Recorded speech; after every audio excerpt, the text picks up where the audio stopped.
Hello everyone. कैसे हैं आप लोग? उम्मीद करते हैं आप सभी अच्छे होंगे। तो आज हमारा जो ये वीडियो लेक्चर है ये बेसिकली गुडविल की वैल्यूएशन के ऊपर है।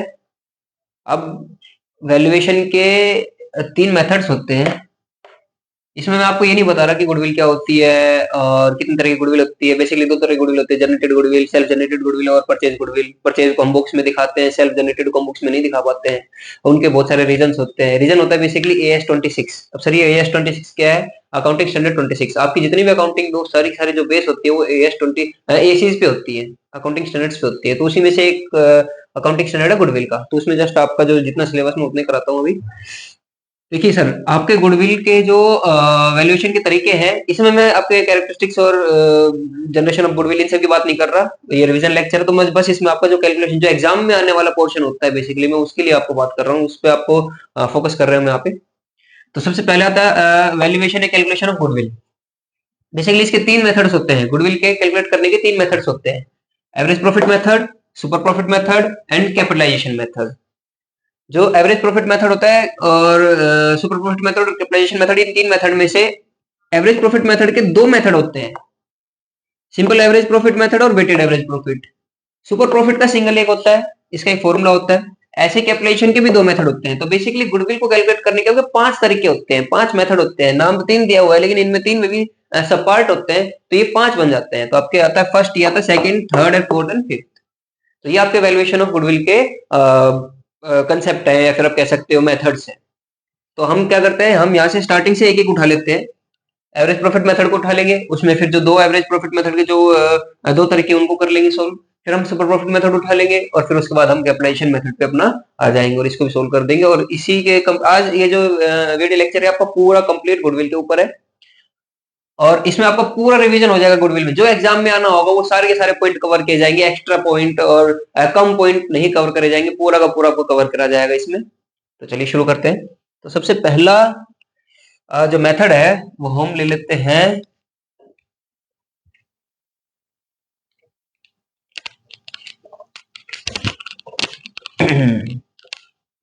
वैल्यूएशन ऑफ गुडविल में average profit method. Average profit method, अभी इसी का भी आपने देखा था, इसके दो मेथड होते हैं, एक सिंपल एवरेज और एक होता है आपका वेटेड एवरेज। सिंपल एवरेज क्या लेते हैं, हम पहले इसको उठाते हैं। अब एवरेज प्रॉफिट क्या होता है आपको ये समझना है। सबसे पहला जो बेसिक क्वेश्चन होता है गुडविल का, जो सबसे मेन टॉपिक होता है, वो सब सारा का सारा इस पे ही डिपेंड करता है, एवरेज प्रॉफिट पे। आपको ये निकालना आना चाहिए एवरेज प्रॉफिट। जो आपको क्वेश्चंस में प्रॉफिट दे रखा हो, क्या वो एवरेज प्रॉफिट होगा? अब वो क्वेश्चन पे डिपेंड करता है। अगर वो बोलता है स्पेशल एवरेज प्रॉफिट तो एवरेज प्रॉफिट है, वरना जो नॉर्मल अगर क्वेश्चन में सिर्फ लिखा हुआ है प्रॉफिट तो आप ये समझिए ये एवरेज प्रॉफिट नहीं है, आपको इसको कन्वर्ट करना है एवरेज प्रॉफिट में। अब इसको कन्वर्ट करना है सर, इसका मतलब क्या होगा? इसमें बहुत सारी चीजें ऐसी होंगी सर। जब हम ये प्रॉफिट निकालते हैं, कौन सा प्रॉफिट होता है? ये वो प्रॉफिट होता है नॉर्मल, जब हम पेनल बनाते हैं उसमें जितने भी यहाँ पे एक्सपेंस होते हैं और यहाँ पे इनकम होती है, और इसमें हम सारे इनकम ले लेते हैं, ऑपरेटिंग भी नॉन ऑपरेटिंग सारे इनकम, इसमें सारे एक्सपेंस ले लेते हैं, ऑपरेटिंग और नॉन ऑपरेटिंग एक्सपेंस।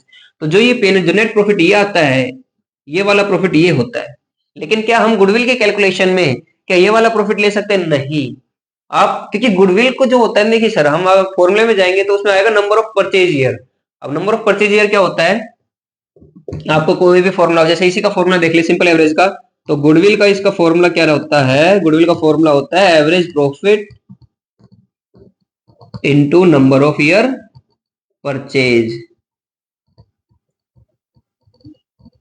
तो जो ये नंबर ऑफ ईयर परचेज होता है, इसका मतलब क्या होता है? इसका मतलब ये होता है नंबर ऑफ ईयर परचेज का कि आप जब किसी बिजनेस को टेक ओवर करते हो तो जो गुडविल आपके पास आती है तो आप उसको कितने टाइम के लिए कैरी कर सकते हो?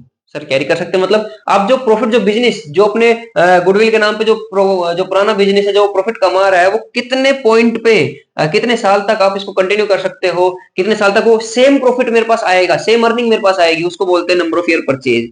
कि कितने साल तक मेरे पास यही प्रॉफिट मेरा रिपीट होता रहता है। तो ये आएगा नंबर ऑफ ईयर परचेज का मतलब ये होता है। इसीलिए हम इसको गुडविल के कैलकुलेशन में इसको मल्टीप्लाई करते हैं कि भाई कितने साल तक हमें ये बेनिफिट मिलता रहेगा, ये प्रॉफिट हमें मिलता रहेगा, इसको बोलते हैं नंबर ऑफ ईयर परचेज। और फिर सेकंड हमारा आता है एवरेज प्रॉफिट। उसको हम अब सीखेंगे। एवरेज प्रॉफिट क्या होता है, ये वाला प्रॉफिट नहीं, जो आप इसको कन्वर्ट करोगे वो बनता है एवरेज प्रॉफिट। अब इसको कन्वर्ट कर लेने के लिए आपको कुछ चीजें ऐड करनी होंगी और कुछ चीजें माइनस करनी होंगी, जो बहुत इंपॉर्टेंट है आपके गुडविल के चैप्टर में। आपका ये मान के चलिए 3 से 4 नंबर का इजीली एक गुडविल का कैलकुलेशन का क्वेश्चन आ सकता है। और आपके एमसीक्यूज भी बन सकते हैं, 2 नंबर का एमसीक्यू बन सकता है, या फिर केस स्टडी एमसीक्यू आ जा सकता है कि आपको केस स्टडी आएगा, उसमें आपको गुडविल निकाल के दिखानी पड़ेगी और उसको फिर एमसीक्यू आपको टिक करना है 2 या 4 नंबर में, जैसे भी होगा। तो आप ये मान के चलिए इसका वेटेज जो बेसिकली होता है कैलकुलेशन ऑफ गुडविल का 4 नंबर का होता है। ये आप किसी भी सेंस में आ सकता है आपके पास। चलिए स्टार्ट कर लेते हैं यहाँ पे हम गुडविल की वैल्यूएशन को, और सबसे पहले हम उठा लेते हैं सिंपल एवरेज प्रॉफिट।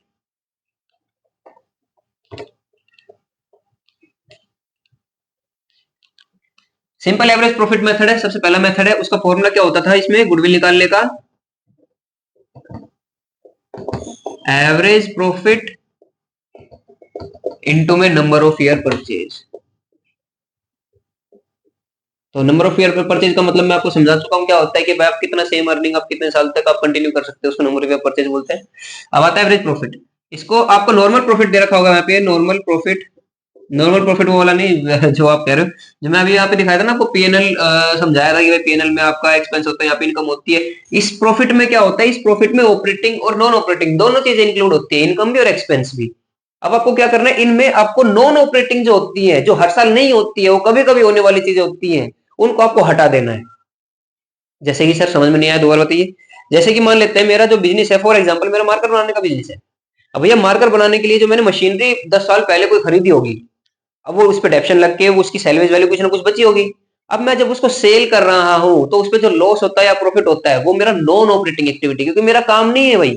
मेरा काम है मार्कर बनाना, मेरा काम ये नहीं है कि मैं आपको मशीनरी खरीद के और मशीनरी बेच रहा हूं, नहीं, वो आपका काम नहीं है। तो इसमें आपको ध्यान रखना है, इस वाले प्रॉफिट में आपके दोनों चीजें इंक्लूड होती है, इनकम्स भी और एक्सपेंसेस भी। वो क्वेश्चन पे डिपेंड करता है वो कैसे आपको फ्रेम करता है, लेकिन आपको क्या निकालना पड़ता है उसपे से average profit, normal average profit निकालना पड़ता है आपको। नॉर्मल मतलब उसमें ना तो आपका ऑपरेटिंग इंक्लूड होगा, ना आपका ये जो होता है आपका इनकम, नॉन ऑपरेटिंग इनकम ना तो इंक्लूड होगी, ना नॉन ऑपरेटिंग एक्सपेंस होगा। आपको उनको करेक्शन करनी होती है। तो अब इसको कैसे करते हैं देखिए। जो आपको क्वेश्चन दिए, क्वेश्चन में प्रॉफिट गिवन होगा, उसमें आप कुछ चीजें ऐड करेंगे। अब कुछ चीजें सर क्या ऐड करेंगे इसमें, जिस चीज ने या फिर जिस पोर्शन ने, जिस क्वेश्चन ने आपके इस प्रॉफिट को कभी डाउन किया होगा, पहले कभी पहले डाउन किया होगा, अगर प्रॉफिट को आप कम किया होगा उसको आप वापस से ऐड कर देंगे। अब आप नॉर्मल सी बात करते हैं, अगर पीएनएल में बनाता हूं यहाँ पे, और पीएनएल में यहाँ पे क्या लिखे जाते हैं, एक्सपेंसेस जितने भी होते हैं, सैलरी, रेंट, ये वो, लॉस जो भी है, यहाँ पे इनकम लिखी जाती है, interest on investment, rental income जो भी, या फिर आपका कोई गेन हो जाए, तो दो चीजें लिखी जाती है यहाँ पे, इनकम और गेन, और यहाँ पे लिखा जाता है एक्सपेंस या लॉसेस। अब अगर आपका इनकम ज्यादा है और एक्सपेंस कम है, फॉर एग्जाम्पल मेरा इनकम 1 लाख रुपए की और मेरा एक्सपेंस है 80,000 के, तो जो मेरा बीच का जो पोर्शन बचता है वो क्या बचता है, नेट प्रॉफिट बोल देते हैं हम उसको। नेट प्रॉफिट कितना आ जाएगा यहाँ पे 20,000। लेकिन इसमें, इस गेन में मान लेते हैं कोई एक ऐसी चीज इंक्लूड है, for example gain on sale of machinery, gain on sale of machinery इसमें इंक्लूड है, कुछ 10,000 रुपए की ले लेते हैं, ये इसमें इंक्लूड है 1 लाख रुपए में। तो इसने क्या होगा, इनकम में ऐड होकर इसने प्रॉफिट को इंक्रीज किया होगा, इसने प्रॉफिट को इंक्रीज किया होगा, क्योंकि भैया अगर मान लेते हैं ये मैं इंक्लूड नहीं करता तो यहाँ पे 90 बचता, 90 में से 80 जाते तो 10 बचता यहाँ पे नेट प्रॉफिट। लेकिन क्योंकि ये एक ऐसी इनकम है, नॉन ऑपरेटिंग इनकम है, लेकिन हम पीएनएल में कभी भी ऑपरेटिंग और नॉन ऑपरेटिंग को अलग अलग नहीं करते, जो एक्चुअल में वो हम निकाल देते हैं। तो इसी वजह से कुछ चीजें आपने इसमें ऐड कर रखी होगी। गेन, गेन आपने ऐड किया होगा। गेन क्या, इनकम होती है, इनकम क्या बताता है, प्रॉफिट को ऐड करता है, बढ़ाता है, प्रॉफिट को बढ़ाता है गेन। तो आप उस चीज को हम यहाँ पे माइनस कर देंगे। और कोई ऐसी चीज जिसने प्रॉफिट को पहले कभी कम किया होगा, कम कैसे किया होगा सर, हम मान लेते हैं यहाँ पे कोई एक्सपेंस है, लॉस हो जाता है, यहाँ पे मान लेते हैं gain on sale of machinery है, यहाँ पे आ जाता है loss on sale of machinery. अगर यहाँ पे मैं कोई एक्सपेंस को इंक्रीज कर रहा हूं तो सीधी सी बात है भाई मेरा प्रॉफिट कम हो रहा होगा, और अगर मेरा प्रॉफिट कम हो रहा है तो ये वाला जो प्रॉफिट है ये मेरा कम दिख रहा होगा यहाँ पे। और क्योंकि ये नॉन ऑपरेटिंग है, नॉन ऑपरेटिंग है, ये बार बार नहीं होते हैं, ये मेरा बिजनेस में मेरा काम ये नहीं होता है, इसीलिए मैं इसको वापस से इसमें ऐड करूंगा। तो जितने भी आपके नॉन ऑपरेटिंग एक्सपेंसेस आपने इसमें माइनस किए होते हैं वो वापस से आप इनमें ऐड करोगे, और जो नॉन ऑपरेटिंग गेन जिन्होंने प्रॉफिट को पहले कभी बढ़ाया होगा आप उसको कम कर दोगे। तो इसमें सबसे पहली चीज क्या आती है, आपको ऐड करना है नॉन ऑपरेटिंग एक्सपेंसेस। इसमें सर जो ये तरीका है ना, आप इसको किसी भी वैल्यूएशन में रख सकते हैं। आप क्लोजिंग स्टॉक या ओपनिंग स्टॉक की वैल्यूएशन किसी वैल्यूएशन में आप रख सकते हैं। आप बड़े ही आसान तरीके से 2 मिनट में अपना रफ में करके इसका सॉल्यूशन, अगर आपको कभी कंफ्यूजन हो जाती है कि भाई under valuation of closing stock है, उस पर गुडविल क्या है, प्रॉफिट का क्या फर्क पड़ेगा, कम होगा यार प्रॉफिट को, यार इसने ऐड करना है। कई बार क्या बच्चे क्या करते हैं, इसको रट लेते हैं, ऐड वाली चीज को रट लिया और यहाँ पे लेस वाली चीज को रट लिया, लेकिन जब आप पूरा एग्जाम देने बैठते हो तो ये चीजें आपके ऊपर नीचे हो जाएंगी। और अगर आपने हल्का सा इसको ऐड करना था इसको लेस कर दिया, लेस करना था ऐड कर दिया, तो आप वहीं पे मात खा जाएंगे और आपके वहीं पे नंबर कट जाएंगे। तो आप रटिए मत, आप समझ के जाइए। अकाउंट रटने का नहीं होता है, अकाउंट कभी भी रटने का नहीं होता है, अकाउंट हमेशा समझने का होता है। अगर आपको समझ में आता है बहुत अच्छी बात है, वेल एंड गुड है। और तरीका, आप इसको हमेशा अपने प्रॉफिट को बेस मान के चलिए। जो ये ऐड और लेस है, कितनी भी चीजें हो, आप इनको प्रॉफिट को बेस मान के चल लीजिए कि अगर मेरा प्रॉफिट में ऐसा हो रहा है तो मेरा प्रॉफिट कम हो रहा है। अगर प्रॉफिट को पहले कभी कम किया होगा तो आप बढ़ा देंगे, प्रॉफिट को पहले कभी बढ़ाया होगा तो आप कम कर देंगे। बस ये चीज ध्यान रखनी है और आप क्वेश्चन को इजीली बना सकते हैं। ठीक है, यहाँ पे हम दोबारा एक और टॉपिक उठा लेते हैं, जो इसका सेकंड पार्ट है। अब जैसे नॉन ऑपरेटिंग एक्सपेंसेस को तो आपने ऐड कर देना है और यहाँ पे लेस कर देना है, और इसको आपके बुक में नाम दिया होगा abnormal gain, abnormal loss, sorry abnormal loss, इसको ये नाम दे रखा होगा। तो जितने भी एबनॉर्मल लॉस, ये लॉस है भाई, एबनॉर्मल लॉस। भाई एबनॉर्मल लॉस क्या होता है, वो लॉस जो अनएक्सपेक्टेड होता है और कभी कभी होता है।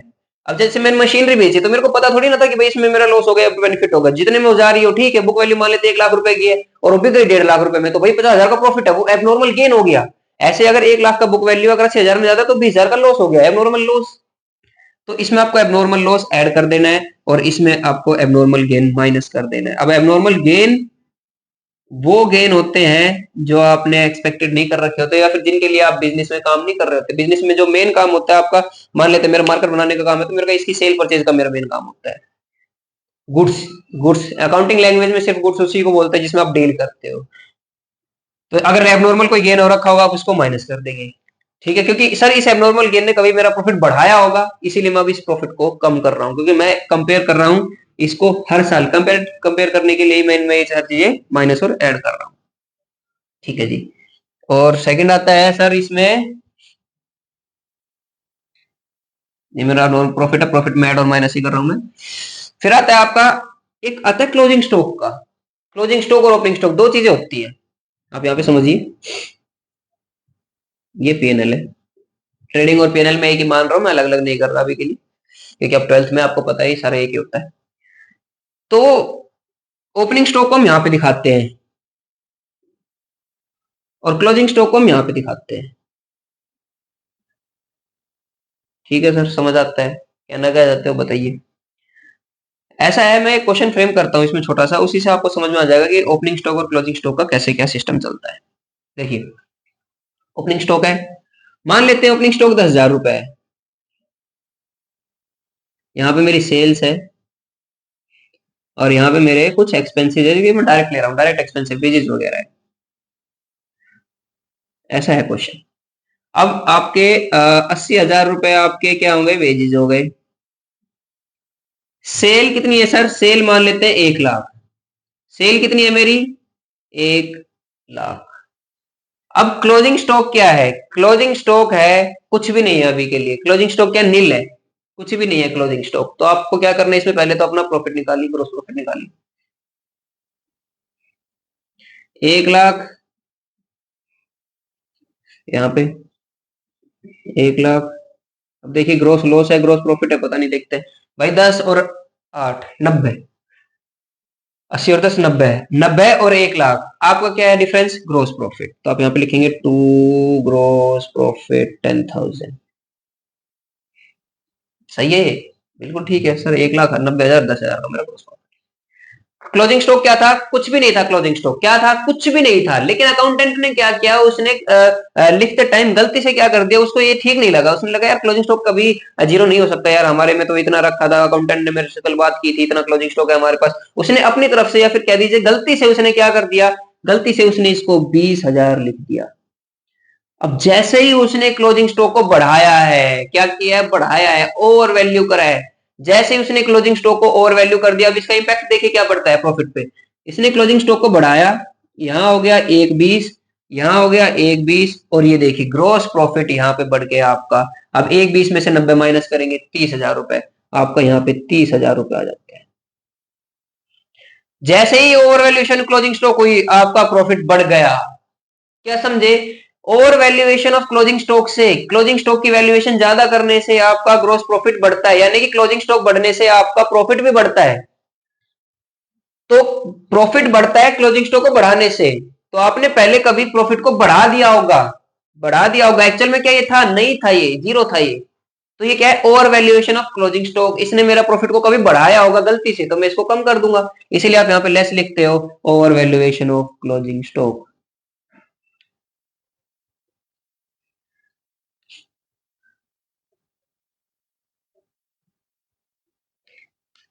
अगर सर ये अंडर वैल्यूएशन है, तो अंडर वैल्यूएशन है तो इसका मतलब, अब देखिए प्रॉफिट और क्लोजिंग स्टॉक और प्रॉफिट का डायरेक्ट रिलेशनशिप होता है। अगर आप प्रॉफिट को बढ़ा के दिखाते, क्लोजिंग स्टॉक को बढ़ा के दिखाते हो तो आपका प्रॉफिट बढ़ता है। अगर आप क्लोजिंग स्टॉक को कम कर दोगे तो आपका प्रॉफिट भी कम हो जाएगा। इसका मतलब अगर आप इसकी अंडर वैल्यूएशन करते हो तो प्रॉफिट भी कम होगा, अगर आप इसकी ओवर वैल्यूएशन करते हो तो प्रॉफिट भी ज्यादा होगा।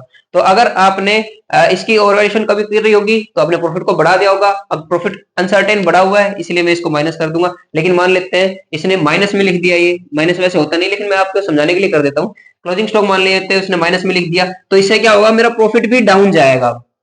अब प्रॉफिट डाउन जाएगा यानी कि गलती से प्रॉफिट को कम कर दिया है, तो फिर हम इसको बढ़ा देंगे। इसका मतलब अंडर वैल्यूएशन आपकी इसमें ऐड हो जाएगी।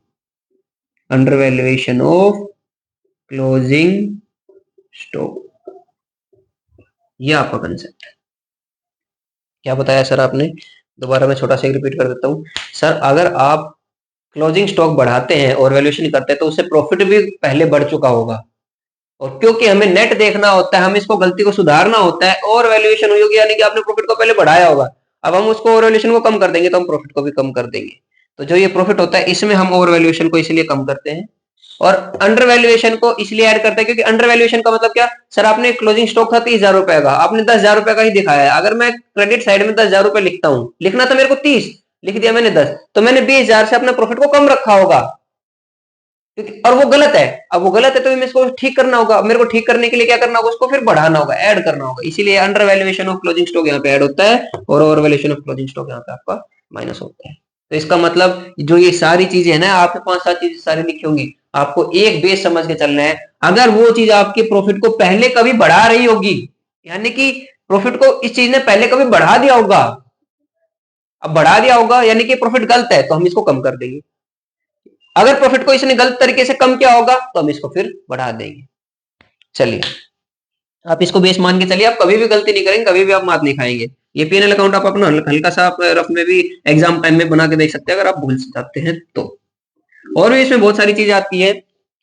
अब जैसे अब ये अच्छा, ओपनिंग स्टॉक का एक बहुत आसान तरीका बताता हूँ समझाने का, वही है ओपनिंग स्टॉक अगर बढ़ा देते हो तो आप प्रॉफिट को कम कर देते हो। आप अगर एक क्लोजिंग स्टॉक का याद रख लीजिए, सिर्फ एक क्लोजिंग स्टॉक आप याद रख लीजिए। अब इसका उल्टा कर दिए, यहाँ पे आप लिखिए ओवर वैल्यूएशन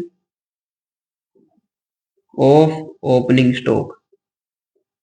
यहाँ पे इजीली आप, अगर ये under valuation of closing stock आ रहा है ना, तो उसका उल्टा ही ऐड हो जाएगा और यहाँ पे आ जाएगा अंडर वैल्यूएशन। ये स्मार्ट तरीका है, आप इसको यूज कर सकते हो। और अगर आपको कंसेप्चुअल देखना तो कंसेप्चुअल में वहां पे समझा चुका हूँ।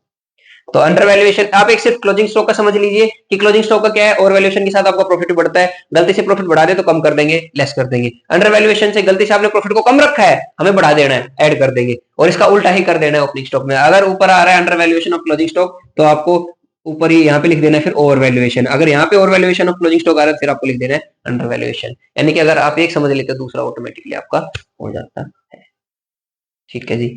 चलिए सर समझ में आता है। और सर क्या होगा इसमें भाई, नॉन रिकरिंग एक्सपेंस अगर आपने कोई भी इसमें ऐड किए होंगे तो आप इसको sorry minus non recurring expense, अब एक्सपेंस है तो प्रॉफिट को कम क्या होगा पहले कभी, तो आप इसको वापस से बढ़ा देंगे। तो ऐसे नॉन रिकरिंग एक्सपेंस अगर आपने कोई किए होंगे तो वो भी आपको ऐड कर देने। बेसिकली यही चीज मैं समझा रहा हूं, अगर किसी चीज ने गलती से आपको प्रॉफिट को कम कर दिया ना तो आप उसको बढ़ा दो, एक्सपेंस है तो। और कोई इनकम है जिसने गलती से प्रॉफिट को बढ़ा दिया तो उसको कम कर दो फिर। और यहाँ पे दो चीजें और आती है, मैं यहाँ पे स्पेस नहीं यहाँ पे लिख रहा हूं, इसमें दो चीजें और आएंगी, एक आता है इंश्योरेंस प्रीमियम और एक आता है मैनेजमेंट कॉस्ट। सर अब इसका और समझाइए क्या होता है इंश्योरेंस प्रीमियम और मैनेजमेंट कॉस्ट। देखिए ये ऐसे खर्चे होते हैं जिन्हें आपका प्रॉफिट कम करना होता है, लेकिन आपने उस टाइम पे ये सब किया नहीं होगा, इसीलिए आप इनको माइनस करेंगे, लेस में आएगा इंश्योरेंस प्रीमियम और मैनेजमेंट कॉस्ट, ये आपके प्रॉफिट को कम करेंगे। ठीक है जी। मैनेजमेंट कॉस्ट जो होती है वो आप उसके दो तरीके होते हैं, या तो आप एवरेज प्रॉफिट निकाल के उसमें से एक बार माइनस कीजिए, या फिर आप हर साल में से माइनस कीजिए मैनेजमेंट कॉस्ट को। इंश्योरेंस प्रीमियम का आप जिस साल में इंश्योरेंस प्रीमियम को क्वेश्चन बता रखा होगा उस साल में आप नीचे लेस कर देंगे एवरेज प्रॉफिट निकालने के टाइम पे, तो ये आ जाता है आपका प्रॉफिट। अब देखिए मैंने कन्वर्ट कर लिया प्रॉफिट को, जो ये बचेगा ये सारी चीजें एवरेज करने के बाद जो ये बचेगा उसको हम बोलते हैं फिर एवरेज प्रॉफिट, और यही आपको यूज करना है क्वेश्चंस में। ठीक है जी, समझ में आता है सर? एक मिनट लीजिए, पॉज कर लीजिए, आपके पास पॉज बटन भी है, बाकी आप आई होप समझ में आपके आया होगा। तो अब आते हैं इसकी गुडविल की कैलकुलेशन पे। गुडविल क्या होती थी, एवरेज प्रॉफिट। अब देखिए आपने नॉर्मल प्रॉफिट जो आपको दे रखा होगा क्वेश्चन में, प्रॉफिट जो दे रखा होगा, प्रॉफिट क्वेश्चन में आपने जो प्रोवाइड कर रखा होगा उसका आपने एवरेज कर लिया है, उसको आपने एवरेज में कन्वर्ट कर लिया है, उसका नंबर पे। अब एवरेज का मतलब क्या होता है, नंबर ऑफ ईयर्स का जो आपका प्रॉफिट आता है, फॉर एग्जांपल 20,000 30,000 40,000 जो भी आता है, और number of the years divide, ये आपका एवरेज का फॉर्मूला होता है कि टोटल प्रॉफिट आप ऐड कर लेंगे और कितने साल का आपने ऐड किया है उसको आप डिवाइड कर देंगे। क्वेश्चन बताएगा आपको क्या है, 4 साल का एवरेज लेना है, 5 साल का एवरेज लेना है, 2 साल का लेना है, 3 साल का, और फिर आप इस चीज को मल्टीप्लाई कर देंगे नंबर ऑफ ईयर परचेज 2 4 जो भी, ये हमेशा गिवन होगी क्वेश्चन में। ये सिर्फ एक बार क्वेश्चन में गिवन नहीं होगी सर, किसमें, कैपिटलाइजेशन मेथड में जब हम सुपर प्रॉफिट करते हैं ना, कैपिटलाइजेशन ऑफ सुपर प्रॉफिट, और कैपिटलाइजेशन मेथड में जब आप इसका यूज करते हो, जब आपका कैपिटलाइज्ड वैल्यू होता है उसमें आपको नहीं मिलेगा नंबर ऑफ ईयर परचेज, बाकी हर जगह आपको मिलेगा। ठीक है जी, नंबर ऑफ ईयर परचेज का हर एक क्वेश्चन में काम होगा, गुडविल निकालने में, सिर्फ कैपिटलाइजेशन मेथड में नहीं होगा। अगर तो इससे आपको समझ में जाना है, अगर क्वेश्चन में नंबर ऑफ ईयर परचेज नहीं रखी यानी कि कैपिटलाइजेशन मेथड का क्वेश्चन होगा इसका। चलिए क्वेश्चन सॉल्व कर लेते हैं इसका। सर एक क्वेश्चन बना ही लेते हैं कि आप इसका क्वेश्चन करा दीजिए, टॉपिक तो हो गया है, ठीक है, इसका एक क्वेश्चन और करा देते हैं एवरेज प्रॉफिट निकालने का, क्योंकि अगर वो हो जाता है तो फिर आपका आधा सा काम, 50% काम आपका हो चुका है। चलिए मान लेते हैं फर्स्ट ईयर 30,000, सेकेंड ईयर 40,000 और थर्ड ईयर 50,000। ये आपका क्वेश्चन में गिवन होगा, आपको ऐसा बना रखा होगा, स्लैब बना रखी होगी आपको, और क्वेश्चन यहाँ पे लिखता है, नीचे लिखता है एडजस्टमेंट बोल के लिखता होगा वो, यहाँ पे लिखेगा एडजस्टमेंट, ठीक है, इसमें लिखा होगा इसने। अच्छा एक चीज और रहेगी वहां पे, एक रिवेन्यू एक्सपेंडिचर नाम की चीज और रहेगी सर। सर मतलब समझ में नहीं आया, आपने गलती से अगर रिवेन्यू एक्सपेंडिचर को कैपिटल एक्सपेंडिचर वहां पे ट्रीट कर लिया है तो वो भी आपको लेस माइनस करना है। वो भी कैसे करना है वो भी बताएंगे क्या। फॉर एग्जांपल किसी मशीनरी का था, मैंने उसको मशीनरी को मैंने रिपेयर में डाल दिया, मशीनरी खरीदी लेकिन मैंने इसको रिपेयर में डाल दिया, एक्चुअल में रिपेयर नहीं थी, तो उससे क्या प्रॉफिट पे फर्क पड़ा होगा, वो भी हम एक टॉपिक कवर कर लेंगे, क्वेश्चन कवर कर लूंगा मैं यहाँ पे आपका। यहाँ पे आता है एडजस्टमेंट। सबसे पहली एडजस्टमेंट आ जाती है कि भाई आपने कोई सेल ऑफ मशीनरी थी ₹20,000, ठीक है, sale of machine ₹20,000 and profit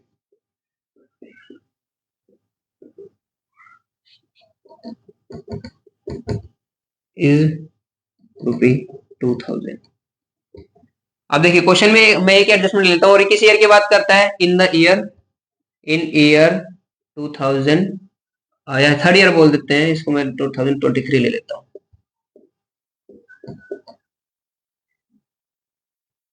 चलिए 21 22 और 23, तो आपके 2023 में इस वाले प्रॉफिट में कोई एक सेल ऑफ मशीनरी था, 20,000 रुपए का आपने सेल की है, 20,000 की सेल की है, और उस पे आपने प्रॉफिट कितना कमाया है, 2,000 रुपए।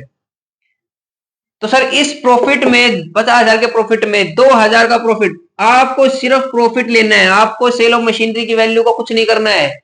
सेल ऑफ मशीनरी की वैल्यू का कभी भी कुछ नहीं करना, आपने सिर्फ प्रॉफिट देखना है कि आपने पीएनएल में प्रॉफिट कितना बढ़ाया और घटाया होगा, फिर हम उसको एडजस्ट करेंगे, बस ये काम करना है।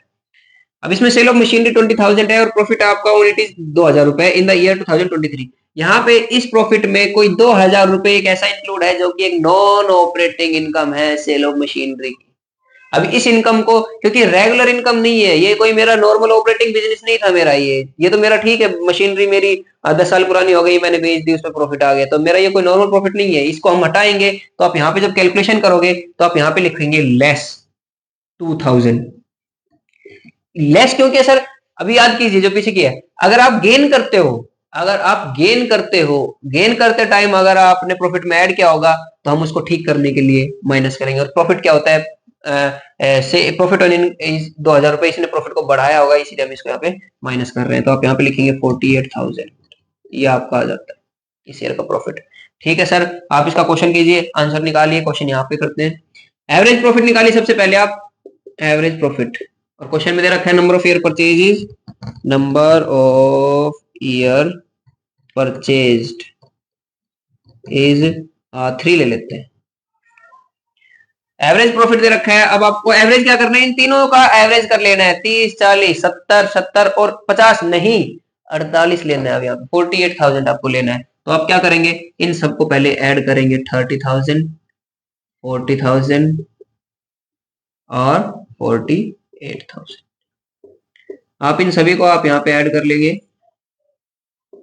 ये आ जाता है आपका 118, 118 लाख, या फिर आप कह सकते 118,000 कह सकते हैं, फिर 1,18,000 रुपए आपका आ जाता है। अब आपको नंबर ऑफ ईयर परचेज कितना है, तो सबसे पहले आप एवरेज प्रॉफिट आ गया नहीं, ये तो अभी कैलकुलेशन हुई है, इसको आपको डिवाइड कर लेना है 3 से, क्योंकि 3 कितने साल है, 1, 2 और 3, 3 साल है। आप इसको डिवाइड करेंगे 3 से, आप यहाँ पे इसको 3 से डिवाइड करेंगे, यहाँ पे आएगा 3, 3 3 जा 9, 2 27, 1 3 3 3 3.33, ये आ जाएगा। पूरा कैलकुलेशन नहीं जाएगी, आपका जो एवरेज प्रॉफिट आएगा 39,333.33 था। मैं राउंड ऑफ कर लेता हूँ इस पे, कैलकुलेशन आप देख लेना, थोड़ी मोड़ी हो सकती है, क्योंकि हम आप नॉर्मल क्वेश्चन कंसेप्ट समझने की कोशिश कर रहे हैं, हम यहाँ पे कैलकुलेशन ध्यान नहीं कर रहे हैं। अब आता है नंबर ऑफ ईयर परचेज, अगर आप इसको नंबर ऑफ ईयर परचेज से मल्टीप्लाई कर देते हैं तो आपके यहाँ पे गुडविल आ जाती है। और गुडविल कितनी आएगी, 9,9,9,7,2, यही आ जाता है, क्योंकि यहाँ पे 3 से डिवाइड किया था, 3 से मल्टीप्लाई किया था, तो आपका 1,18,000 आ जाए। चलिए, ये था आपका एवरेज प्रॉफिट मेथड।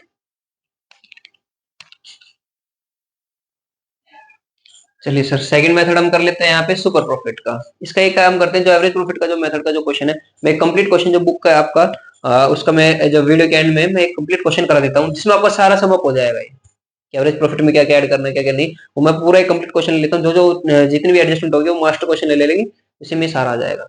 चलिए, सेकंड आपका आता है सुपर प्रॉफिट मेथड। सबसे पहले जानिए सुपर प्रॉफिट क्या होता है।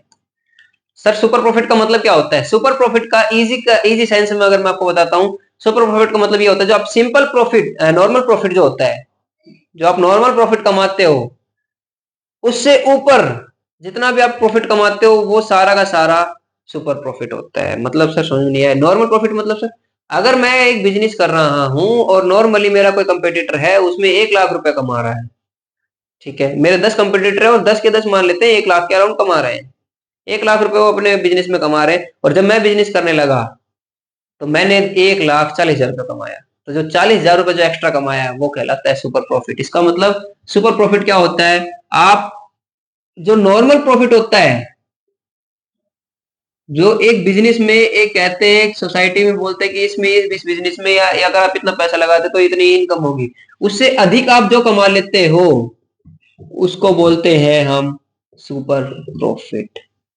यानी कि आप एवरेज कर लेते हैं, फिर आप जो प्रॉफिट कमाते हो, अगर वो नॉर्मल प्रॉफिट से ज्यादा है तो वो आपका सुपर प्रॉफिट कहलाता है। यानी कि इससे अधिक जो आप कमा रहे हो जितना ही, वो सारा का सारा आपका सुपर प्रॉफिट आ जाएगा। तो इसका फॉर्मूला क्या बनता है, average profit minus normal profit. ठीक है सर, अब गुडविल कैलकुलेट करने का मैं एक आसान तरीका बता देता हूँ इस चीज में। आप कोई भी टॉपिक हो या फिर इस गुडविल का कोई भी कैलकुलेशन हो, आप एक काम कीजिए, स्टार्टिंग कैसे करिए, आप यहाँ पे लिखिए गुडविल का फॉर्मूला। आपने जब आपको मान लेते हैं मेरे पास आंसर करना है, मेरे को शीट है मेरे पास, मैं सबसे पहले आपको यहाँ पे लिखना है गुडविल। अब गुडविल का फॉर एग्जांपल उसने पूछा कि सुपर प्रॉफिट मेथड से बताइए, तो सबसे पहले आप क्या लिखिए, सबसे पहले टॉप पे, ये सब हटा भी देता हूं मैं। आप क्या कीजिए, आप सबसे पहले लिख लीजिए कि भाई आपको क्वेश्चन मेरा, मान लेते हैं मैं आंसर स्टार्ट कर रहा हूं यहां से, सॉल्यूशन, सॉल्यूशन में आप सबसे पहले लिखिए गुडविल, जिस फॉर्मूले से पूछा है आप उस फॉर्मूले को लिख लीजिए। सुपर प्रॉफिट से पूछा है, आप यहाँ पे लिखिए super profit into number of year purchase. अगर एवरेज से पूछा होगा तो आप लिखेंगे एवरेज प्रॉफिट माइनस इनटू में नंबर ऑफ ईयर परचेज। ठीक है, अब इस सुपर प्रॉफिट को कैसे निकालते हैं, अब इसका फॉर्मूला लिख लीजिए यहाँ पे। अब आप नीचे लिखिए, नीचे आपको भैया अगर गुडविल का टॉपिक कंप्लीट करना है तो आपको फॉर्मूले याद होने चाहिए। सबसे पहला काम आप ये कीजिए, आप सारे फॉर्मूले याद कीजिए। सुपर प्रॉफिट का फॉर्मूला क्या लिखा है, अभी लिखा था कि आप एवरेज प्रॉफिट, मेरा एवरेज जो प्रॉफिट है वो कितना ज्यादा है, किससे, नॉर्मल प्रॉफिट से।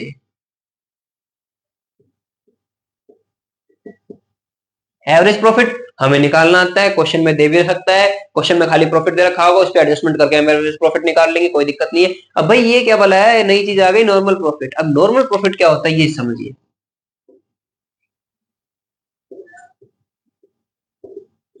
नॉर्मल प्रॉफिट का मतलब आपने कितना पैसा लगाया है बिजनेस में, कितनी इन्वेस्टमेंट करी है, और इस इन्वेस्टमेंट को आपकी लैंग्वेज में, आपके सब्जेक्ट में बोला है कैपिटल एम्प्लॉयड। आपने कितना कैपिटल एम्प्लॉयड लगाया है और कितना उस पर आप प्रॉफिट कमा रहे हैं, उसको हम बोलते हैं नॉर्मल प्रॉफिट। कि आप कितना पैसा लगाएंगे और आप कितना पैसा कमाएंगे, उसको बोला जाएगा नॉर्मल प्रॉफिट। कितना पैसा लगाया है इन्वेस्टमेंट, उसको हम बोलते हैं कैपिटल एम्प्लॉयड। तो यहां पे आप लिखेंगे कैपिटल एम्प्लॉयड इनटू में normal rate of return, normal rate of return NRR। यहां पे आप लिखेंगे normal rate of return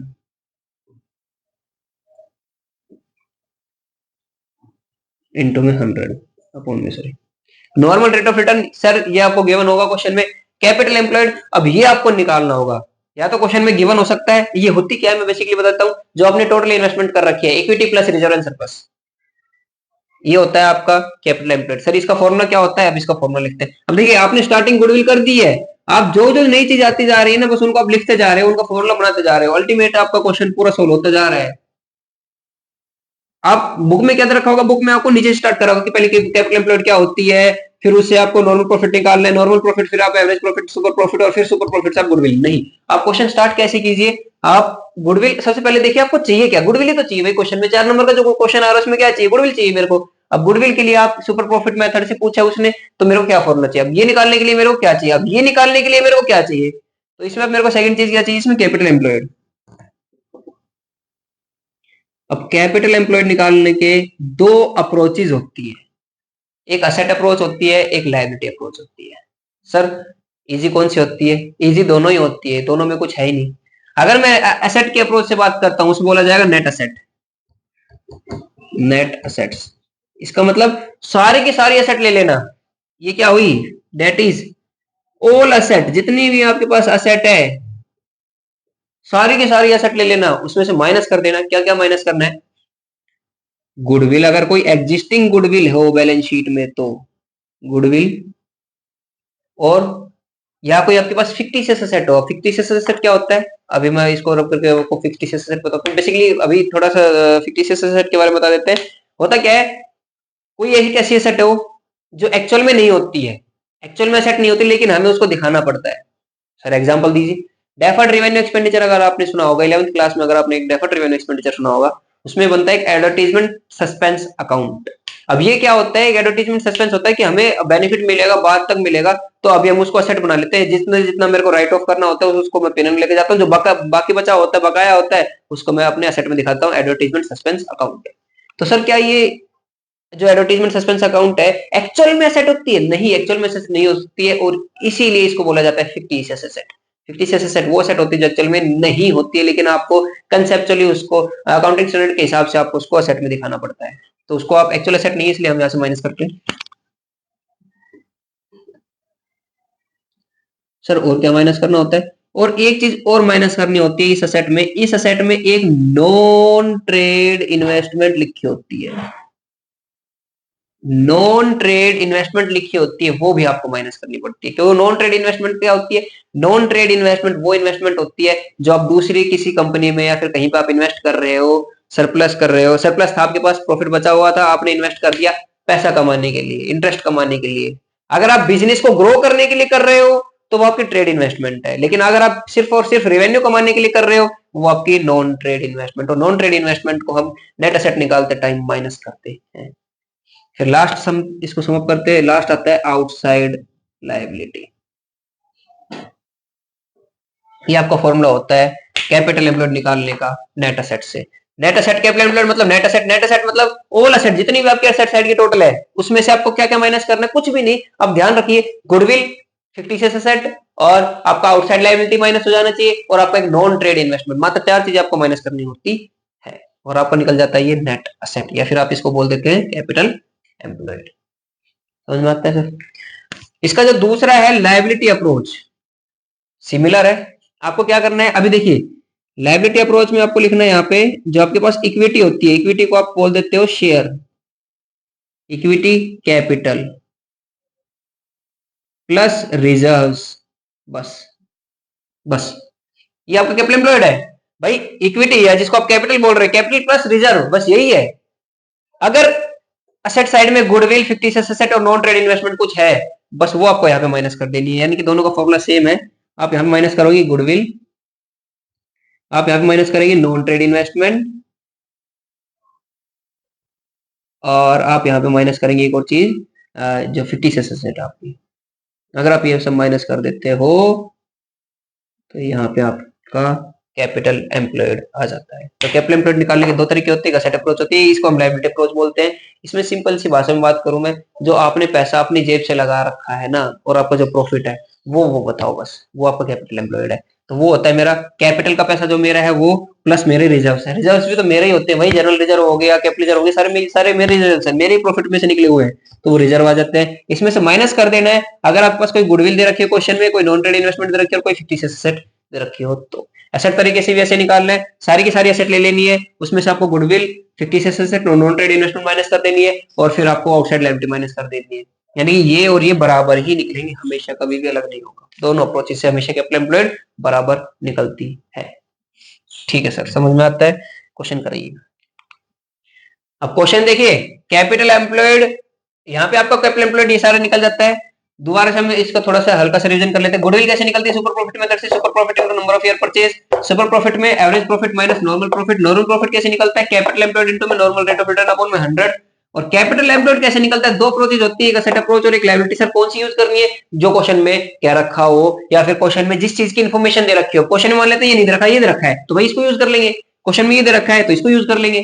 capital reserve minus goodwill minus trade investment और माइनस फिक्टिशियस एसेट। आप इसको नोट डाउन भी कर सकते हो, या फिर आपके इस बुक में भी होगा ये सब। चलिए, तो होप करते हैं आपको कुछ समझ में आया होगा। इसका क्वेश्चन भी ले लेते हैं, कैपिटल एम्प्लॉयड निकालने का क्वेश्चन ले लेते हैं। मैं बैलेंस शीट बना देता हूँ, यहीं पे खुद ही बना लेता हूँ मैं, एक बुक से तो क्या ही, लेकिन बुक से मैं आपको कहता हूँ इन सारी चीजों का मैं एक एक क्वेश्चन आपको एंड वीडियो के एंड में आपको इन सारी चीजों का एक एक क्वेश्चन मैं आपको करा देता हूँ। कैपिटल एम्प्लॉयड निकालते हैं, सबसे पहले तो आप ये सीखिए कैपिटल एम्प्लॉयड जो इंपॉर्टेंट चीज है वो कैसे निकलती है। कैपिटल एम्प्लॉयड कैसे निकलती है देखिए, स्टार्ट कर रहे हैं हम। कैपिटल एम्प्लॉयड कैसे निकालना है, मान लेते हैं बैलेंस शीट है। ये क्या है, आपकी बैलेंस शीट है, क्वेश्चन में गिवन है, बैलेंस शीट आपको दे रखी है।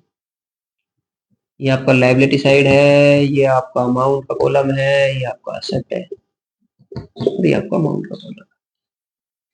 अब इसमें लिखा होगा यहाँ पे capital, reserve, creditor, bills payable, बहुत सारी लायबिलिटी लिखी होंगी।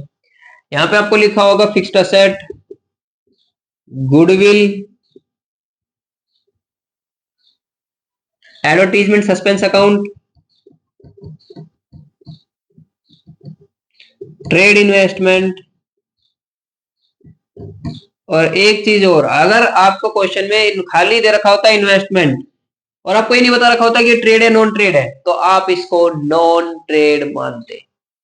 क्वेश्चन अगर जस्टिफाई करता है, खुद बताता है कि अगर ये ट्रेड इन्वेस्टमेंट है तो ही ट्रेड मानना है। क्वेश्चन अगर साइलेंट होता है, क्वेश्चन में खाली इन्वेस्टमेंट लिखा है, आप उसको नॉन ट्रेड इन्वेस्टमेंट मान लेंगे। ये कौन कहता है, कि आपको कंपनीज एक्ट 2013 कहता है, आपको यही मान के चलना है। ठीक है जी, मान लेते हैं यहाँ जाता है 1 लाख,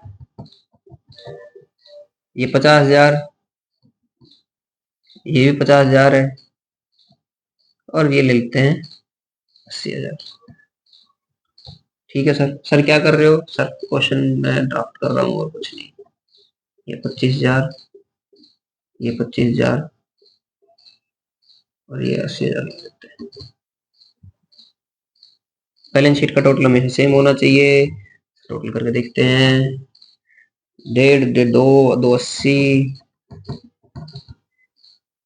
75 280।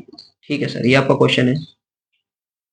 ये आपका क्वेश्चन है। क्वेश्चन में आपको ऐसे दे रखा होगा कि आपको ट्रेड इन्वेस्टमेंट दे रखी होगी, आपको गुडविल दे रखा होगा, ये आपको बैलेंस शीट दे रखी होगी और आपको क्वेश्चन ने बोला होगा यहाँ पे कि आप कैलकुलेट कीजिए गुडविल। गुडविल निकालने के लिए सबसे पहले आपको सुपर प्रॉफिट चाहिए। सुपर प्रॉफिट के लिए average profit minus normal profit, normal profit के लिए कैपिटल एम्प्लॉयड। अब कैपिटल एम्प्लॉयड निकालने का तरीका यहाँ होगा। कैपिटल एम्प्लॉयड यहाँ पे हम दो साइड में निकाल देंगे। यहाँ पे हम ले लेते हैं लायबिलिटी अप्रोच, यहाँ पे हम ले लेते हैं असेट अप्रोच। ठीक है सर, पहले असेट अप्रोच से कर लेते हैं। असेट अप्रोच का फॉर्मूला क्या होता है सर? सारी की सारी असेट, टोटल असेट माइनस, सबसे पहले क्या ले लो? Total asset. टोटल असेट कितनी है सर? 2,80,000 रुपए माइनस, सर माइनस था तीन चीजें। क्या क्या?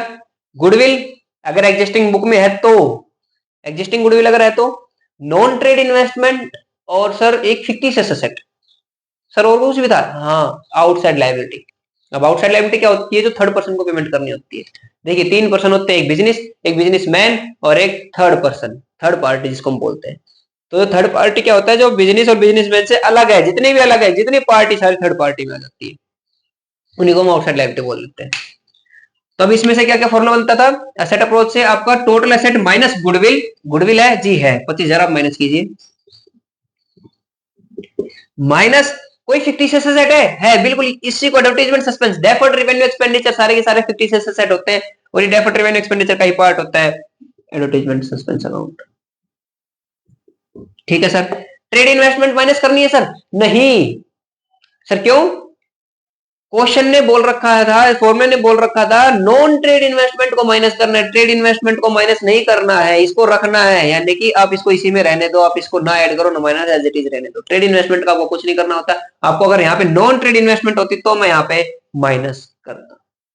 ठीक है सर। उसके बाद सर एक चीज और माइनस करनी होती है, आउटसाइड लायबिलिटी। अब सर इस क्वेश्चन में आउटसाइड लायबिलिटी क्या है? आउटसाइड लायबिलिटी इस क्वेश्चन में देखिए, क्रेडिटर और बिल्स पेबल दोनों थर्ड पार्टी को पेमेंट करनी है, ये है मेरी आउटसाइड लायबिलिटी।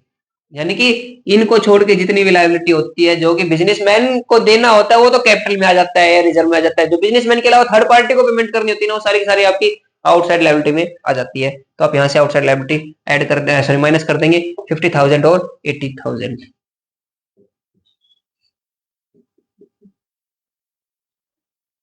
जी सर, ये आ जाएगा आपका कैपिटल एम्प्लॉयड। क्या आएगा ये? Capital employed CE. कितना आएगा सर? देख लेते हैं। 280 में से दो गए और 50 50, 1 लाख आएगा आपका ये। तो कैपिटल एम्प्लॉयड इस क्वेश्चन में कितना आया? 1 लाख। लायबिलिटी अप्रोच से कर लेते हैं सर। क्या सेम आएगा? बिल्कुल बिल्कुल सेम आएगा सर। क्या कोई चेंज नहीं हो सकता सर? नहीं, दोनों अप्रोच से आंसर हमेशा सेम आता है। किसका? कैपिटल एम्प्लॉयड का। चलिए यहाँ पे ऐड कर लेते हैं। फॉर्मूला था इसका capital plus reserve, capital plus reserve minus तीन चीजें, गुडविल, फिक्टिशियस एसेट और नॉन ट्रेड इन्वेस्टमेंट। बस। Outside liability sir, asset approach में आउटसाइड लायबिलिटी देखनी होती है, लायबिलिटी साइड में नहीं देखनी होती है। तो अब क्या करेंगे? सबसे पहले कैपिटल ऐड करेंगे, फिर रिजर्व ऐड करेंगे। कैपिटल कितनी है? 1 लाख। रिजर्व कितने हैं? 50,000। तो इसको आप सब टोटल कर लेंगे, ऐड कर लेंगे इसका 1.5 लाख रुपए। सर इसमें से माइनस क्या करना है? माइनस करना है तीन चीजें भैया, गुडविल, फिक्टिशियस एसेट और नॉन ट्रेड इन्वेस्टमेंट में बार बार बोल रहा हूं। तो अब माइनस करेंगे यहां से। गुडविल 25,000 रुपए और फिक्टिशियस एसेट है, हाँ है ना, एडवर्टाइजमेंट सस्पेंस नाम से है तो सही, 25,000 रुपए। नॉन ट्रेड इन्वेस्टमेंट नहीं भाई, ये ट्रेड इन्वेस्टमेंट है। ट्रेड इन्वेस्टमेंट को आपको माइनस नहीं करना होता है, ट्रेड इन्वेस्टमेंट को इंक्लूड करना रहना होता है। इसीलिए आप यहाँ पे माइनस करेंगे, 50 आ जाएगा। ये कितना आएगा? 1 लाख। ये देखिए सर, आपका दोनों मेथड से आपका कैपिटल एम्प्लॉयड 1 लाख आ जाता है। ये एक तरीका होता है कैपिटल एम्प्लॉयड। बहुत इंपॉर्टेंट है कैपिटल एम्प्लॉयड निकालना, क्योंकि क्वेश्चन में बैलेंस शीट आगे 4 नंबर का गुडविल का कैलकुलेशन आएगी ना, तो क्वेश्चन में बैलेंस शीट आने के चांस ज्यादा है। देखिए सर, आप इसे कोई 1 मिनट, फिर हम अपने नेक्स्ट टॉपिक पे चलते हैं। अब सर कैपिटल एम्प्लॉयड आ गई। कैपिटल एम्प्लॉयड के बाद आपको फॉर्मूला दे रखा होगा, normal rate of return question में गिवन होगा। आप इसको मल्टीप्लाई कर देंगे नॉर्मल रेट ऑफ रिटर्न से अपॉन में 100। ये क्या आ जाएगा, अगर आप कैपिटल एम्प्लॉयड पे नॉर्मल रेट ऑफ रिटर्न करते हैं तो इसका फॉर्मूला होता है, किसका फॉर्मूला होता है, नॉर्मल प्रॉफिट का। यहां से क्या आ जाएगा, नॉर्मल प्रॉफिट, और एवरेज प्रॉफिट आप निकाल लेंगे। एवरेज में से अगर आप नॉर्मल प्रॉफिट माइनस कर देंगे क्या बचेगा, सुपर प्रॉफिट, और फिर सुपर प्रॉफिट को आपको मल्टीप्लाई कर देना उसके number of year purchase.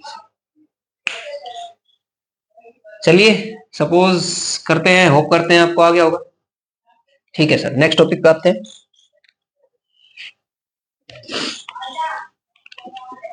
Sir ये रिवीजन वीडियो है, इसीलिए मैं इसके साथ साथ इसके क्वेश्चंस नहीं करा पा रहा हूँ। इस वीडियो को मैं ज्यादा लंबा भी नहीं रख रहा हूँ। इसमें आपका पूरा प्रॉपर आपका गुडविल 4 नंबर का यहाँ पे 1 घंटे के अंदर आपका 4 नंबर आपके पक्के, अगर आप इसको रिवाइज कर लेते हैं तो। और सर ये मान के चलिए एक एक नंबर से ही आपके 100 नंबर बनते हैं। आप कभी भी ऐसा मत कीजिए कि यार ये तो 4 नंबर का आएगा, यार ये रहने देते हैं ना, छान में तो कर लेंगे। नहीं, आप जिस पॉइंट पे ये सोच गए ना कि ये तो 2 नंबर का है, तो 4 नंबर का है, तो 5 नंबर का है, 6 नंबर का, इसको छोड़ देते हैं। नहीं भाई, उसी पॉइंट पे आपके नंबर कम होने स्टार्ट हो जाते हैं, क्योंकि आप 100% तो बैठे नहीं रहे एग्जाम में। अगर आप 4 नंबर के छोड़ के जा रहे हो तो 96% आप 100 की जगह आप 96% आप जाके एग्जाम में बैठ रहे हो, तो 100% छोड़ तो आप खुद ही नहीं हो। तो किसी टॉपिक को छोड़ के नहीं जाना है। हाँ, अगर आपने उसको पढ़ाई नहीं है, मैं एक ऐसा बच्चा हूं, मैंने शुरू में पढ़ाई पे ध्यान नहीं दिया है और अब मैं थोड़ा ज्यादा करना चाहता हूं, तो आप क्या करेंगे, आप टॉपिक मेन टॉपिक करके जरूर जाइए। और ये गुडविल का जो टॉपिक है ये मेन टॉपिक में आता है, ये एमसीक्यूज में भी आ सकता है, ये 4 नंबर का क्वेश्चन भी आ सकता है अलग से भी। चलिए इसके बाद आता है गुडविल का आपको किससे निकालना, सुपर प्रॉफिट हो गया, एवरेज प्रॉफिट हो गया, कैपिटलाइजेशन मेथड। गुडविल आप कैपिटलाइजेशन मेथड से निकालते हो। 2 तरीके बताए थे इसके भी, कैपिटलाइजेशन ऑफ एवरेज प्रॉफिट और कैपिटलाइजेशन ऑफ सुपर प्रॉफिट। ठीक है सर, हम कर लेते हैं कैपिटलाइजेशन ऑफ एवरेज प्रॉफिट। इसमें क्या करना होता है सर, देखिए सबसे पहले तो ये समझिए कैपिटलाइज्ड वैल्यू क्या होती है। ये जो फॉर्मूला है, ये जो मेथड है, इसका ही नाम क्या है और ये क्यों है, किस लिए बनाया गया है। कैपिटलाइज्ड वैल्यू देखिए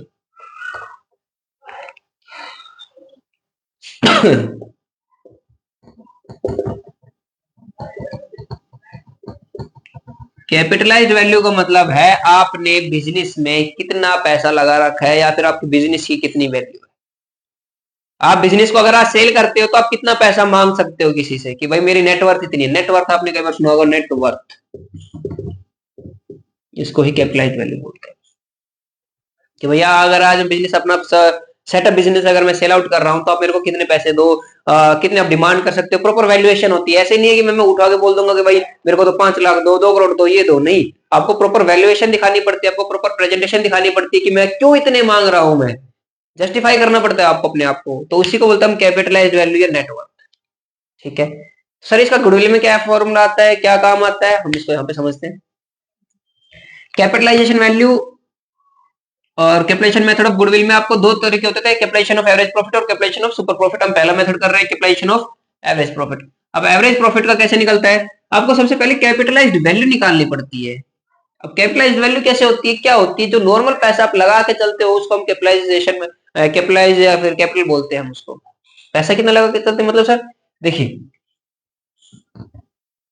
एक होता है नॉर्मल प्रॉफिट,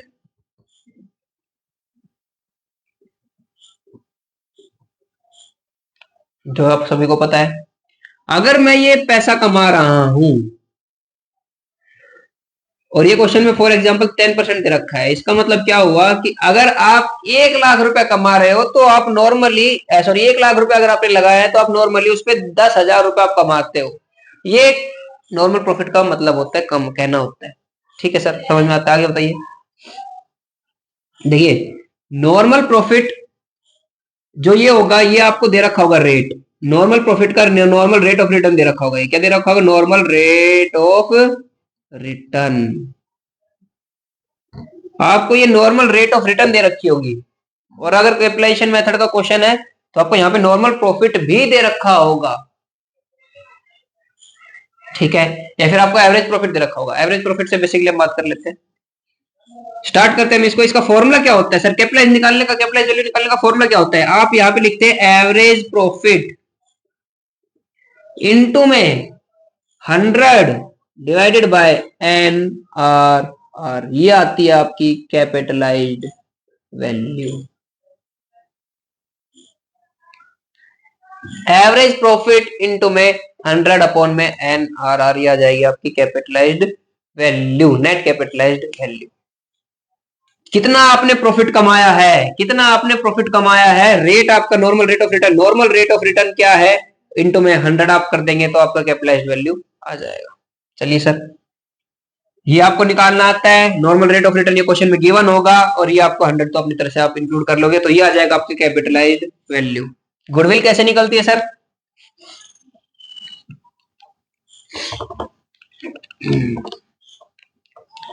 गुडविल का फॉर्मूला क्या होता है? गुडविल का फॉर्मूला होता है इसमें capitalised value minus capital employed. बस सर यही, हाँ जी। कैपिटल एम्प्लॉयड अभी आप पीछे सीखा है, सेम है कि आपको कैसे कैसे दो अप्रोचेज होती है, नेट एसेट अप्रोच और कैपिटल अप्रोच, दोनों से आप लायबिलिटी अप्रोच से निकाल सकते हो। कैपिटलाइज्ड वैल्यू, इसका भी फॉर्मूला बताया, एवरेज प्रॉफिट इनटू में 100 अपॉन में एनआरआर। जो आप एवरेज प्रॉफिट निकालते हो वो ये आपके पास होगा, इनटू में 100 कर देना और डिवाइड कर देना एनआरआर से, ये आ जाएगा आपका कैपिटलाइज्ड वैल्यू। इसमें से आप माइनस कर देंगे अपनी कैपिटल एम्प्लॉयड, जो भी आप क्वेश्चन में निकालोगे वो आ जाएगा आपका गुडविल। सर इसमें number of year purchase method नहीं आएगा? नहीं, कैपिटलाइजेशन मेथड में कभी भी नंबर ऑफ ईयर परचेज का काम नहीं होता है। आपको एमसीक्यू में पूछा जा सकता है क्या नंबर ऑफ ईयर परचेज का काम होता है कैपिटलाइजेशन मेथड में? नहीं, नो। इसका फॉर्मूला क्या होता है? Capitalised value minus capital employed, और इसको कई जगह नेट एसेट भी दिया गया होगा, कैपिटलाइज्ड वैल्यू या फिर नेट एसेट इसका नाम दिया गया होगा। ठीक है सर, समझ आता है? जी आता है। आपको क्या करना है, सिर्फ फॉर्मूला ध्यान रखना है, एवरेज प्रॉफिट इनटू में 100 अपॉन में एनआरआर। चलिए सर, सर इसका भी क्वेश्चन हम बाद में करते हैं, सारे सारे क्वेश्चन एक एक बार निपटाएंगे हम, पहले बार टॉपिक को खत्म कर लेते हैं। रिवीजन चल रहा है या फिर मैं एक नेक्स्ट वीडियो बना दूंगा जिसमें आपके सारे के सारे क्वेश्चन ही करा दूंगा, ये बेटर रहेगा। यहाँ पे आपको सिर्फ कंसेप्चुअल स्टडी चल रही है, रिवीजन चल रहा है, एक नेक्स्ट वीडियो में बना देता हूँ जिसमें आपके सारे क्वेश्चंस हो जाएंगे। ठीक है सर। अब आता है कैपिटलाइजेशन ऑफ एवरेज प्रॉफिट, तो हो गया सर। आता है कैपिटलाइजेशन ऑफ सुपर प्रॉफिट। सबसे पहले फॉर्मूला, अप्रोच वही उठाइए आप, सबसे पहले लिखिए गुडविल। गुडविल कैसे निकलती है इसमें सर? सुपर प्रॉफिट इनटू में 100 divided by N R R. बस सर यही है भाई, सुपर प्रॉफिट इनटू में 100 divided by N R R, ये आपका आ जाएगा गुडविल। अब सुपर प्रॉफिट क्या निकलता है? ये आपको गिवन होगा क्वेश्चन में, हमेशा ही क्वेश्चन में गिवन होता है एनआरआर, जो नॉर्मल रेट ऑफ रिटर्न होती है। अब आप देखिए सुपर प्रॉफिट कैसे निकलता है सर, ये तो हमने अभी तो किया है, दोबारा क्यों बता रहे हो? कोई बात नहीं भाई, दोबारा पढ़ लेते हैं। Average profit minus normal profit. Sir average profit तो आ जाता है क्वेश्चन में, नॉर्मल प्रॉफिट कैसे निकलता है? सर अभी तो बताया था, normal profit is equals to capital employed into में एन आर आर अपॉन में 100, कि आप नॉर्मली कितना पैसा लगाते हो और उसमें आपका नॉर्मल रेट ऑफ रिटर्न क्या है, ये आता है आपका नॉर्मल प्रॉफिट। और आप नॉर्मल प्रॉफिट से जो अधिक कमा रहे हो, जितना अधिक कमा रहे हो, जितना एक्स्ट्रा कमा रहे हो, वो आ जाता है आपका सुपर प्रॉफिट। इसलिए फॉर्मूला बनता है average profit minus normal profit. इससे फिर आपका गुडविल आ जाता है। ये थे आपका पूरा का पूरा concept of goodwill, valuation of goodwill, calculation of goodwill. तो चलिए, होप करते हैं आप सभी को समझ में आया होगा। इसमें इसके जो क्वेश्चंस है, मैं हर एक टॉपिक का एक क्वेश्चन होगा, जैसे कि एवरेज प्रॉफिट का क्वेश्चन होता है, सुपर प्रॉफिट का क्वेश्चन ले लूंगा मैं, 4-5 क्वेश्चन मैं आपको करा देता हूँ, वो मैं आपको नेक्स्ट वीडियो में प्रोवाइड कर दूंगा। लेकिन ये जो लेक्चर था, ये उन बच्चों के लिए लेक्चर है जिनको गुडविल नॉर्मली 50-60% आता है और उनको रिवाइज करना है। ठीक है सर, जिनको कुछ नहीं आता, स्टार्टिंग से कर रहे हैं, वो भी इस लेक्चर को देख सकते हैं। शॉर्ट फॉर्म में एक तरीके से मैं कहता हूँ शॉर्ट में मैंने आपको पूरा का पूरा जो गुडविल का टॉपिक है वो खत्म करा दिया है, और ये 4 से 5 नंबर का आ सकता है, इजीली आ सकता है इसमें आपके। आपको अगर अगर अगर आप सैंपल पेपर भी कर रहे होंगे तो आपने उसमें भी देखा होगा, कई बार सैंपल पेपर में क्वेश्चन दिया जाता है गुडविल की वैल्यूएशन का, एमसीक्यूज में आ जाता है, 2-2 नंबर के आ गए, या फिर आपका पूरा पूरा क्वेश्चन आ जाता है। तो इसलिए गुडविल एक इंपॉर्टेंट चैप्टर है, और आप सभी को एक करके जाना है, छोड़ के आपको नहीं जाना है गुडविल का। इसके जस्ट क्या है, सब आपको फॉर्मूले तो याद रखने और क्या करना है, कुछ भी नहीं। बाकी इसके जो क्वेश्चंस है, एक एक टॉपिक का मैं एक क्वेश्चन उसमें उठा लूंगा, और मैं आपको आगे नेक्स्ट जो वीडियो आएगी मैं उसमें आपको टॉपिक्स में क्वेश्चंस में आपको इसको करके दिखा दूंगा, सोल्व करके दिखा दूंगा अलग से। चलिए, बाकी लाइक कीजिए, सब्सक्राइब कीजिए और एंजॉय कीजिए। पढ़ना, पढ़ाई इतनी मुश्किल नहीं जितना हम लोग बना देते हैं, आप सिर्फ आप उसको एंजॉय करना सीखिए। ठीक है सर, धन्यवाद।